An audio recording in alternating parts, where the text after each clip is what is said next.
je suis Jeanne d'Arc, ceci est l'épisode 3 de notre voyage pour démanteler l'Inquisition. Si vous n'avez pas suivi le début, revenez à l'épisode 1 et à l'épisode 2. Vous devez comprendre pourquoi la haine du féminin fut le premier manuel de terreur de l'Église. L'Inquisition était mue par la haine, mais elle se soutenait par la peur. Le Saint-Office n'avait pas besoin de trouver la vérité, il avait besoin d'une confession. Et la confession était le produit final d'un mécanisme appelé torture. J'ai vécu dans ma chair l'injustice des tribunaux. Mais des milliers d'innocents ont été soumis à des méthodes où la douleur physique n'était que le commencement. L'objectif était de briser la volonté, d'effacer l'identité et de forcer la personne à crier tout ce qui plaisait à l'inquisiteur. C'est le cœur de la punition par la peur. La panique de la torture était si grande qu'elle forçait l'autodénonciation. Beaucoup ne supportèrent pas l'attente, la terreur de voir les instruments, et avouèrent des crimes qu'ils n'avaient jamais commis. La peur devenait alors le premier juge, condamnant avant même le tribunal. L'Inquisition a transformé le mensonge en vérité légaliste. La confession, aussi absurde soit-elle et obtenue sous une douleur atroce, était la seule preuve acceptée. L'Église et l'État de cette époque donnaient à ce mensonge le sceau de la justice divine, exécutant non pas pour le crime, mais pour la confession forcée.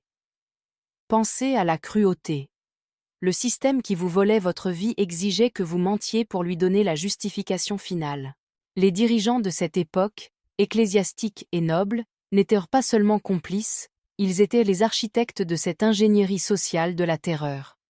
Ils ont utilisé la foi pour justifier la violence, le droit pour légaliser le mensonge, et la confiscation des biens pour financer leur propre machine de pouvoir. L'Inquisition fut la preuve que lorsque la religion et la politique fusionnent, l'être humain perd son droit le plus fondamental, l'intégrité de sa propre parole. L'alerte de l'histoire. Pourquoi regarder cette terreur aujourd'hui? Parce que le principe de l'Inquisition survit sous de nouvelles formes, des systèmes qui exigent l'obéissance et transforment le doute en hérésie. Observez lorsque la liberté d'expression est étouffée par la peur des représailles. Observez lorsque le consensus forcé exige que le mensonge ou le récit officiel soit accepté comme l'unique vérité. Lorsque la culture de l'annulation devient le bûcher virtuel et exige l'autodénonciation publique, l'écho des inquisiteurs est vivant.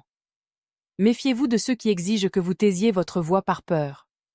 L'histoire nous enseigne, la première arme d'un système tyrannique n'est pas le feu, c'est le silence qu'il parvient à imposer.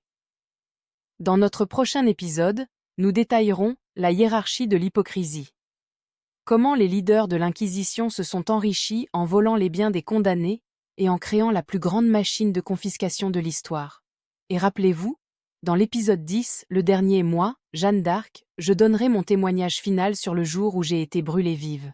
Pour ne jamais oublier cette histoire, abonnez-vous à la chaîne et partagez cette vidéo. La vérité est notre seule arme.